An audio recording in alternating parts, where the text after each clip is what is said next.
Salut les amis, j'espère que vous allez bien. Aujourd'hui on se retrouve donc pour la vidéo de la rentrée, une vidéo qui fait plaisir. On va parler des lectures et également de mes achats comics et mangas donc du mois. J'espère que pour vous tout va bien, que cette rentrée s'est très bien passée. Si vous avez des enfants, que cette période n'était pas trop compliquée pour vous. Pour moi, ça a été le top. Une petite pause là, ça a fait du bien. Et j'aimerais vous présenter donc mes achats et mes dernières réalisations que j'ai pu faire grâce à mon imprimante 3D. Donc, dernière arrivée, donc il manque quelques retouches à faire, on va dire. On a notre petit Aquaman réalisé avec l'Under 3 Pro. Bientôt, de nouvelles figurines vont arriver également, dont les Chevaliers de Zodiac. Vous savez qu'il y a une sortie prévue en principe, je crois, sur la fin septembre. Voici notre beau Aquaman, donc il n'y aura plus que le lissage à faire et le brillance. Je ne sais pas ce que vous en pensez. C'est à peu près, ça représente le tout à peu près une semaine quasiment de travail. Donc voilà. Si vous aimez, n'hésitez pas à liker les amis, ça fait toujours plaisir, ça motive. Donc, question lecture. Attendez que je pose ça. Hop. Oh, attendez, on va le poser ici pour qu'on puisse tous l'admirer. Allez, pousse-toi Thanos. Hop. Thanos, tira ici. Non, tira là. Tiens, c'est pour toi, tu as été recalé. Donc, lecture du mois d'août, j'ai pu enchaîner The Witcher donc sur l'édition collector de iComics. Franchement, gros coup de cœur. Donc le titre est un grain de vérité. Si vous suivez la série sur Netflix, vous avez pu reconnaître certains passages, enfin certains personnages. Voilà, en gros, nous retrouvons notre Gérard qui se retrouve dans une maison un peu abandonnée, hantée, on va dire, par un esprit où il va retrouver une personne qui a été en fait manipulée par une sorte de vampire, on va dire ça comme ça. Et on va suivre toute une trame sur ce personnage-là qui est assez intéressante, qui est assez beau, enfin propre à lire tout au moins, où on peut voir des dessins donc en noir et blanc et je trouve que ça fait vraiment son effet. Question scénario, c'est basique, hein. On retrouve, si vous connaissez un peu l'aventure, enfin l'histoire un peu de The Witcher, vous serez habitué à ce type de personnage et ce type de lecture. C'est un très bon récit que je peux que vous conseiller. Alors en édition collector, si vous le trouvez, il sera à 19,90 €. On est sur un récit assez court, hein, je ne vais pas vous mentir, je l'ai terminé en quelques temps. Alors l'édition collector, surtout si vous souhaitez le prendre, ne le prenez pas non plus juste pour les bonus. Je peux vous assurer que vous serez un petit peu déçu, tout simplement parce qu'on retrouve en fait certaines planches avec certains passages où en fait en clair il nous explique de quelle façon il a dessiné ça et que représente en fait la scène. Donc très beau récit. Cette édition, j'ai beaucoup apprécié. De toute manière, The Witcher, pour moi, c'est quand même un coup de cœur, aussi bien côté roman que question BD, que même question série. Je trouve qu'ils ont quand même assez bien réussi avec Henry Cavill. Donc, je ne sais pas vous ce que vous en pensez. N'hésitez pas à me mettre en commentaire votre avis dessus. Ensuite, j'ai pu acheter également The Joker, donc le tome 2. Alors pour vous avouer, je n'ai pas eu le temps de le lire encore. Les planches sont assez sympas. Donc on retrouve en fait le premier tome où on retrouve le Joker en fait qui est clairement parti en vacances pour essayer de se faire oublier de tout le massacre qu'il a pu établir dans Joker War entre autres. Voir ma petite review qui est dédiée sur le premier tome. Sur le deuxième tome, j'étais assez curieux de voir comment ils allaient traiter le personnage. Nous sommes sur un prix à 15 € dans l'édition donc Urban Comics. Donc là, on va pouvoir retrouver certains personnages iconiques. Hein. On va parler de Batman, de Oracle, enfin bref, de Jim Gordon. Moi, j'ai beaucoup apprécié en fait cette histoire parce que ça mettait en valeur, je trouve, autre que Batman. Ça veut dire que ça mettait en valeur les personnages tels que Barbara, James Gordon, enfin toute la clique un peu secondaire.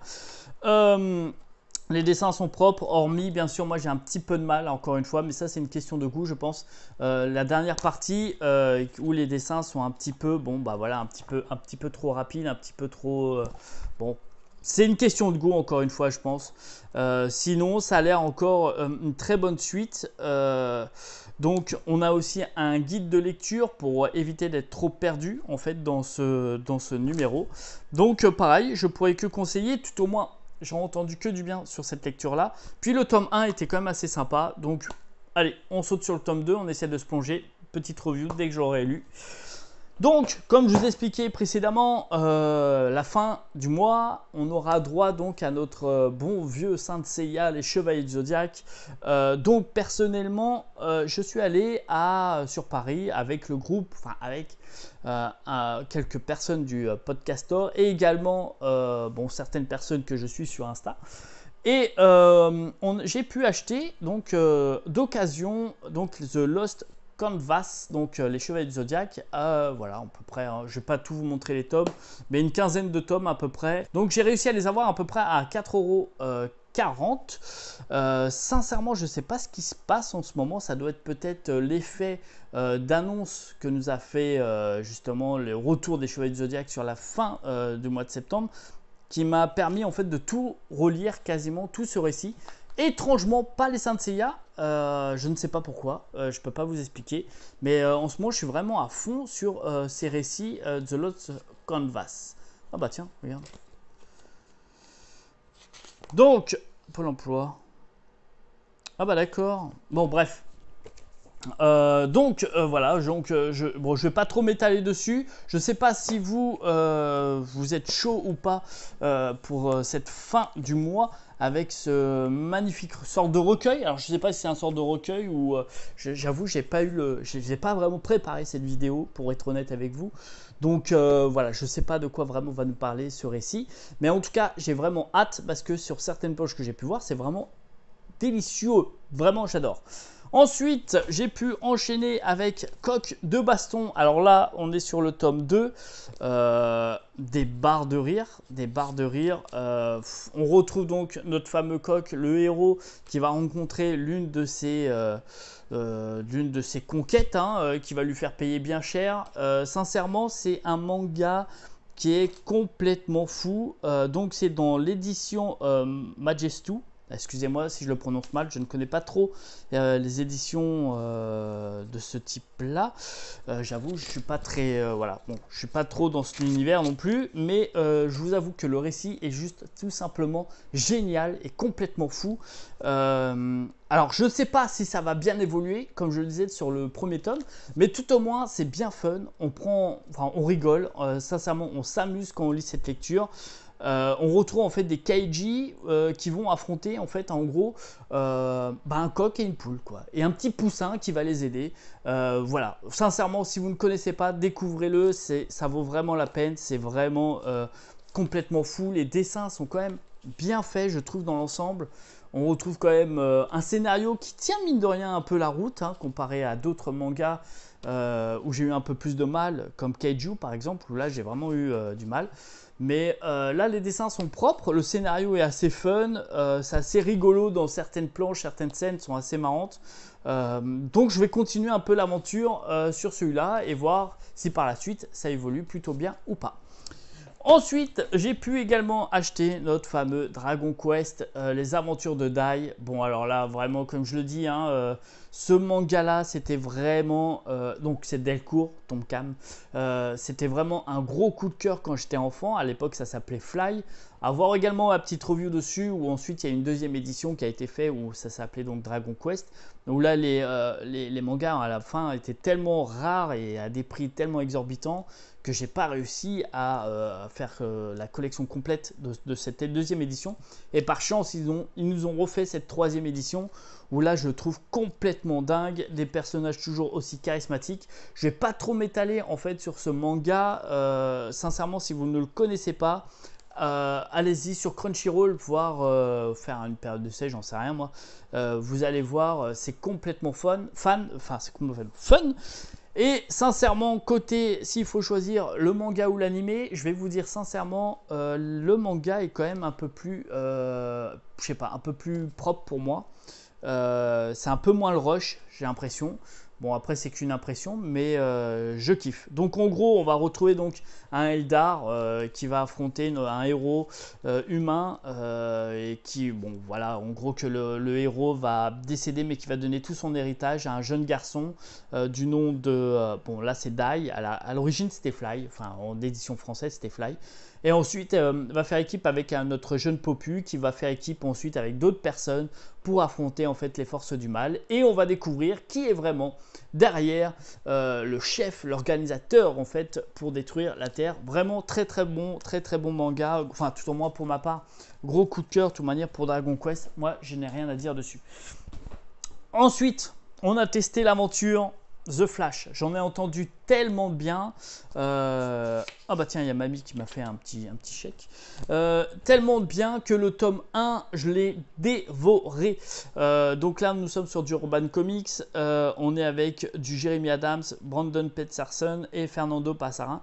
Un clin d'œil Flash. Donc vraiment, vous pouvez juste admirer les planches. On va retrouver tous nos personnages favoris. Donc j'en ai entendu tellement de bien que j'ai foncé direct pour mon anniversaire, pour tout vous avouer.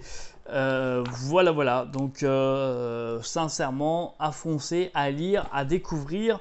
Et ça sera un coup de cœur, je pense, garanti pour tous ceux qui aiment un peu ce personnage. Entre autres, les amis, qu'est-ce que vous pensez donc cette histoire avec notre fameuse Flash qui devait déjà sortir il y a quelques temps au cinéma? Est-ce que vous êtes tous déçus comme moi? Que va-t-il se passer pour l'acteur principal, pour vous, à votre avis? Ensuite, nous allons parler, bon, suite à ma dernière découverte, review, on va dire comme ça, j'ai pu acheter également ou découvrir le Marvel Origins. Donc là, on parlait exclusivement de Spider-Man. Comme je l'ai dit précédemment, ce n'est pas une collection pour moi, ce n'est pas ciblé pour ce que j'aime. Là, on est vraiment dans du old school. Moi, je suis plus dans dans les années 90, on va dire comme ça. C'est peut être des bons récits, les personnages sont assez attachants, intéressants. On peut découvrir justement un peu l'univers d'origine de notre Spider-Man de Peter Parker. Donc j'ai fait l'accent, histoire que vous kiffiez les amis. Donc j'ai rien à reprocher, sauf que pour moi ce n'est pas une collection que je vais faire, ce n'est pas une collection qui m'est ciblée. Donc je vous laisse découvrir ma dernière review si vous voulez plus d'informations sur ce comics. J'ai pu également, et ça fait beaucoup là, ça fait beaucoup. Ghost Rider, donc Ghost Rider en must-have, donc Enfer et Damnation. J'en ai entendu beaucoup parler de ce comics, donc je me suis dit j'y vais, je prends, je flash. La couverture est juste démoniaque, les planches sont assez sympas à lire également. Les dessins, voilà, on est vraiment dans du pur Ghost Rider. Donc sincèrement, le personnage je ne connaissais pas plus que ça. J'ai l'impression que sur ce récit là il y a un petit peu de rush un peu à droite à gauche, ou alors j'ai loupé certaines planches, je ne sais pas. C'est pas un personnage que je connais parfaitement, mais l'univers est assez intéressant. Ça me fait étrangement rappeler un petit peu à Spawn, l'univers un peu, vous savez, qui retourne en enfer, qui est prêt à vendre son âme au diable pour essayer d'aider ou venger une personne. Donc ça peut être un personnage à travailler plus tard, essayer d'approfondir un peu cet univers avec lui, pourquoi pas. Donc les amis, dernière petite chose avant de vous abandonner, alors on a franchi les 1000 abonnés, comme je l'ai dit, un gros concours va s'organiser prochainement, je suis en train de le mettre en place. Je tenais tous à vous remercier de votre fidélité. Je sais que de temps en temps, certaines vidéos sont un petit peu vite fait, on va dire, mais bon, vie de famille, père de famille, blablabla. Bon, vous connaissez un peu le refrain. J'ai manque de temps en temps un peu de temps et de temps en temps, c'est un petit peu des rushs. Donc, je tenais quand même tous à vous remercier et à vous dire big concours. Au fait, je viens de regarder un truc, je vous ai même pas parlé de ça. Hop. Bon, vous voyez, de temps en temps, un petit rush comme ça, là, ça fait pas de mal, c'est authentique. Hop, on pose ça là. Je l'ai même pas ouvert, je sais que je vais avoir un petit commentaire d'une personne qui va me tacler dessus. The Boy, les amis. The Boy. The Boy en omnibus. Alors, je l'ai pas ouvert. Je l'ai pas ouvert parce que en fait, j'ai pas d'excuses. Je vais essayer d'en chercher une là en attendant, mais je n'ai pas d'excuses. J'ai pas eu le temps. Voilà, j'ai pas eu le temps. J'ai pas eu le temps les potos. Bon, en tout cas, on en parle très prochainement de cet omnibus, tout au moins de cet univers-là où j'ai tout simplement kiffé ma race déjà avec les 3 premières saisons sur Amazon Prime. Donc à lire, à découvrir ensemble. On dit à très vite pour une prochaine vidéo les amis. Tchuss et encore merci à vous. N'oublie pas, like et abonne-toi mon pote. Ciao.